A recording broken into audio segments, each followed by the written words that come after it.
Euh, le cancer de la prostate est une maladie dont on ne connaît pas parfaitement l'origine. Néanmoins, on a identifié toute une série de facteurs de risque. Le premier et le plus important, c'est ce qu'on va appeler le risque familial.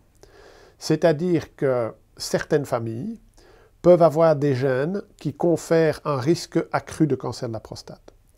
Et donc, le premier facteur de risque, c'est d'avoir dans la famille des hommes, jeunes en particulier, diagnostiqués autour de 65 ans, qui eux-mêmes ont été atteints d'un cancer de la prostate. Donc ça, c'est le premier facteur de risque, c'est la famille. Le second, c'est la race. Les patients d'origine africaine ont un risque beaucoup plus élevé que les patients d'origine caucasienne, que les patients d'origine asiatique.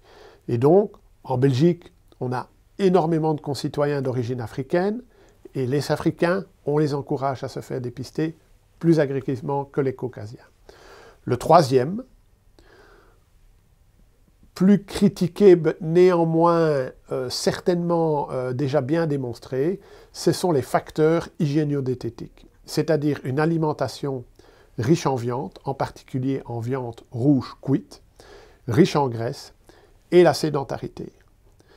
On parle souvent de style de vie méditerranéen, mais il est clair que ces facteurs, la viande cuite, la viande rouge cuite, et la sédentarité, c'est-à-dire l'absence d'activité physique, sont des facteurs de risque du cancer de la prostate.